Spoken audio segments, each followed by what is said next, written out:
Operation সিন্দুৰ নমস্কাৰ স্বাগতম news 18 Assam north ইষ্টৰ ইউটিউবৰ ফেসবুকৰ এয়া হৈছে পোনপটীয়া সম্প্ৰচাৰ ষ্টুডিঅ'ত মই প্ৰাঞ্জল অতি ভয়ংকৰ ৰূপত প্ৰথম পৰ্যায়ৰ অপাৰেশ্যন সিন্দুৰ আমি দেখিবলৈ পালোঁ তাৰ পাছত হ'ল যুদ্ধবিৰতি এতিয়া দ্বিতীয় পৰ্যায়ৰ অপাৰেশ্যন সিন্দুৰ কিমান ভয়ংকৰ হ'ব পাৰে তাক লৈ এতিয়া বিভিন্ন জল্পনা কল্পনা চলি আছে প্ৰধানমন্ত্ৰীয়ে কৈছে পিঅকে খালি কৰক প্ৰতিৰক্ষা মন্ত্ৰালয়ে কৈছে পিঅকে খালি কৰক অতি শীঘ্ৰে কাৰণ আমি পিঅকে টাৰ্গেট কৰিছো পিঅকে আমি স্বাধীন কৰিম পাকিস্তানক সতৰ্কবাণী দিছে প্ৰতিৰক্ষা মন্ত্ৰালয়ৰ তৰফৰ পৰা আৰু ভাৰত চৰকাৰৰ প্ৰধানমন্ত্ৰীৰ তৰফৰ পৰা আৰু কোৱা হৈছে যে প্ৰথম অৱস্থাত আমি যিমান সক্ৰিয় ৰূপত যিমান ভয়ংকৰ ৰূপত আক্ৰমণ সংঘটিত কৰিলো এইবাৰ যদি পাকিস্তানে ইফাল খিফাল কৰে তেনেহলে তাতকৈ 10 গুণ ভয়ংকৰ ৰূপত আমি আক্ৰমণ সংঘটিত কৰিম প্ৰথম পৰ্যায়ৰ অপাৰেশ্যন সিন্দুৰত আমি ব্ৰাহ্মোছ মিছাইল দেখিবলৈ পালো ভাৰতত নিৰ্মিত বিশেষ ড্ৰোন দেখিবলৈ পালো S-400ৰ চমক দেখিবলৈ পালো দ্বিতীয় পৰ্যায়ত কি আহি আছে সম্ভাৱনা এনেধৰণে ব্যক্ত কৰা হৈছে যে দ্বিতীয় পৰ্যায়ত যিকেইটা বিশেষ অস্ত্ৰ প্ৰয়োগ কৰা হ'ব সেইকেইটা অতি ভয়ংকৰ অস্ত্ৰ আৰু সেই অস্ত্ৰকেইটাই প্ৰচণ্ড ভাবুকি কৰি আনিব পাকিস্তানৰ বাবে তাৰে অন্যতম এটা অস্ত্ৰ হৈছে এইবাৰ 2025ত সকলোৰে সন্মুখত অহা BM-04 এই BM-04 অস্ত্ৰৰ কথা যদি ক'বলৈ যাওঁ BM-04 এটা শৰ্ট ৰেঞ্জ বেলিষ্টিক মিছাইল হয় with potential hypersonic speeds displayed at the Vigyan Vaibhav 2025 exhibition. Vigyan Vaibhav ji exhibition হৈছিল 2025 বৰ্ষৰ সেই এক্সিবিশনত ডিসপ্লে কৰা হৈছিল বা সকলোৰে সন্মুখত অনা হৈছিল এই BM-04 এই BM-04 বিশেষকৈ ইয়াৰ ৰেঞ্জ হৈছে 400 পৰা 1500 কিলোমিটাৰ আৰু হাইলি একুৰেট বুলি কোৱা হৈছে অতি নিখুঁতভাৱে ই জেগাত গৈ বা সঠিক স্থানত গৈ আক্ৰমণ কৰিব পাৰে Using solid fuel and GPS for targeting. Yat GPS সংলগ্ন হৈ থাকে আৰু টাৰ্গেটিং GPS সংলগ্ন টাৰ্গেটিংে সঠিক স্থানত গৈ আক্ৰমণ কৰিবলৈ সক্ষম ইয়াৰ এটা হাইপাৰসনিক স্পীড আছে যেটো হাইপাৰসনিক স্পীডে ইয়াক অতুলনীয় কৰি তোলে ইয়াক অনন্য কৰি তোলে আৰু এই BM-04 যদি ভাৰতে প্ৰয়োগ কৰে তেওঁলোকে প্ৰয়োগ কৰা নাই হয়তো এই BM-04 যদি দ্বিতীয় পৰ্যায়ৰ অপাৰেশ্যন সিন্দুৰ আৰম্ভ কৰিবলগীয়া হয় অথবা পিঅকে পাকিস্তান অধিকৃত কাশ্মীৰক যদি মুক্ত কৰিবলগীয়া হয় বা নিজৰ দখললৈ আনিব লগা হয় BM-04 এই বেলিষ্টিক মিছাইলটোৰ ব্যৱহাৰ ভাৰতে কৰাৰ পূৰ্ণ সম্ভাৱনা আছে এনে ধৰণৰ কিছু তথ্য আহিছে অৱশ্যে সেইটো সেনাবাহিনীৰ কথা ভাৰত চৰকাৰৰ কথা আমি মাত্ৰ এটা সম্ভাৱনাৰ কথাহে ব্যক্ত কৰিছো সেয়ে বিধিসন্মত সতৰ্কীকৰণ এই ক্ষেত্ৰত আপোনাক মন কৰিব এয়া মাত্ৰ বিভিন্ন তথ্য আহৰণ কৰি প্ৰকাশ কৰা সম্ভাৱনা আছে আৰু কি কৰিব পাৰে আন বহুকেইটা বিশেষ মিছাইল আছে যদি আমি তালিকাখন চাওঁ ভাৰতীয় অস্ত্ৰ শস্ত্ৰ তেনেহলে এখন দীঘলীয়া তালিকা তাক এটা বা দুটা ভিডিঅ'ৰ মাজতে সীমাবদ্ধ কৰি ৰাখিব নোৱাৰো ই বহলাই বৰ্ণনা কৰাৰ বিষয় সেয়ে আমি থুলমূলভাৱে কি প্ৰয়োগ কৰিব পাৰে তাৰে কিছু আভাস আপোনালোকক দিব বিচাৰিছো আৰু কি আছে ভাৰতৰ হাতত মিছাইলটো বহু পুৰণি নাগ মিছাইল আছে 9M119 SBIR মিছাইল আছে যিবোৰ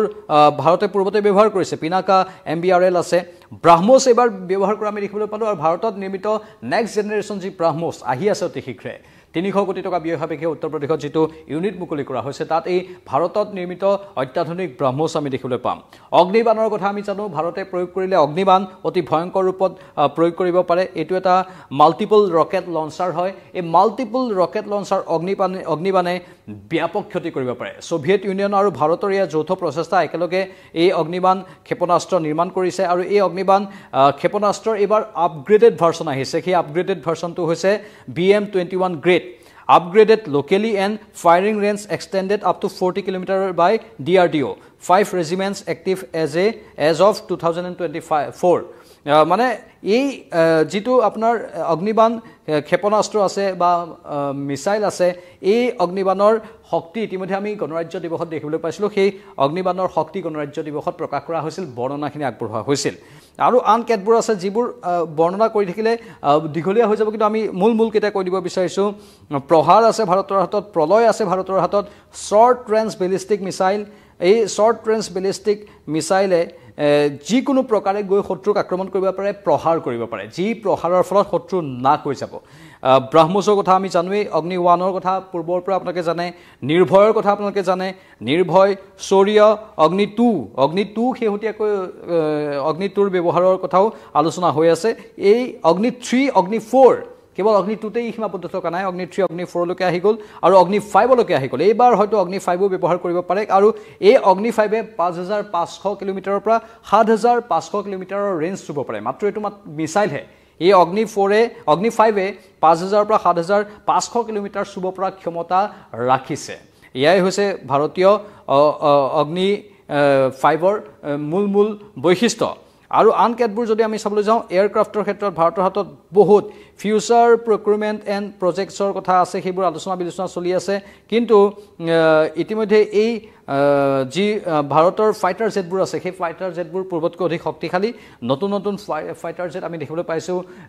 সুখয় বা এনে ধৰণৰ ফাইটাৰ জেটবোৰটো আছে আৰু সেই ফাইটাৰ জেটবোৰক আধুনিকীকৰণ কৰা হৈছে আৰু সেই ফাইটাৰ জেটবোৰ ইমান শক্তিশালী যে শত্ৰু ৰাষ্ট্ৰত গৈ শত্ৰুক আক্ৰমণ কৰি তাৰ পৰা অতি আঘাত নোহোৱাকৈ উভতি আহিবলৈ সক্ষম এতিয়াৰ ভাৰতৰ ফাইটাৰ জেটবোৰ আৰু শেহতীয়াকৈ পাকিস্তানৰ ওপৰত যি প্ৰত্যাক্ৰমণ ভাৰতে কৰিছিল সেই প্ৰত্যাক্ৰমণৰ ফলত পাকিস্তানত আনকি এনে ধৰণৰ কথা ওলাইছে যে পাৰমাণৱিক তেজস্ক্ৰিয় বা বিকিৰণ হয়তো কৰবাত হ'ব পাৰে আমেৰিকাৰ পৰা দল আহি পৰীক্ষা নিৰীক্ষা কৰিব পাৰে তেনে ধৰণৰ সম্ভাৱনাৰ কথা ব্যক্ত কৰা হৈছে মানে ভাৰতবৰ্ষই পাৰমাণৱিক যি কাৰখানা আছে বা পাৰমাণৱিক যি ভাণ্ডাৰ আছে তাৰ আশে-পাশে শেহতীয়া আক্ৰমণত ভাৰতে সেই জেগাবোৰ স্থানবোৰ চুবলৈ সক্ষম হোৱা বুলি এটা চৰ্চা যেহেতু চলি আছে অৱশ্যে আনুষ্ঠানিকভাৱে ভাৰতে সেই কথা কোৱা নাই কাৰণ ইয়াত আন্তঃৰাষ্ট্ৰীয় বিভিন্ন কথা থাকিব পাৰে কিন্তু এই তেজস্ক্ৰিয় যিবোৰ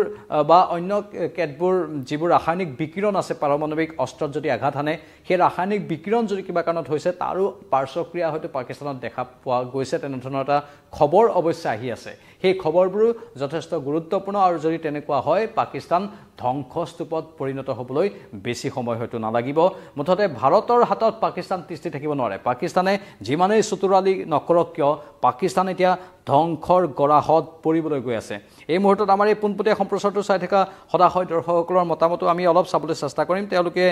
গুৰুত্বপূৰ্ণ মতামত যেহেতু দিয়ে আমাৰ পোনপটীয়া সম্প্ৰচাৰত সেই মতামতবোৰ আমি চাম এই মুহূৰ্তত বহু লোকে চাই আছে আৰু সেই লোকসকলৰ একাংশই সদৰি কৰিছে জয় হিন্দ ভাৰত মাতা কি জয় আৰু এই জয় হিন্দ ভাৰত মাতা কি জয় এই কথাখিনিৰ মহত্ব আমি এতিয়া সকলোৱে ভালদৰে উপলব্ধি কৰিছোঁ একতাই আমাৰ শক্তি ভাৰতবাসীৰ একতাই প্ৰতিটো ক্ষেত্ৰতে আমাক সহায় কৰি আহি আছে বছৰ ধৰি ইতিহাসৰ পাতে সেইবোৰ আছে মুঠতে দ্বিতীয় পৰ্যায়ত যি অপাৰেশ্যন সিন্দুৰ হ'ব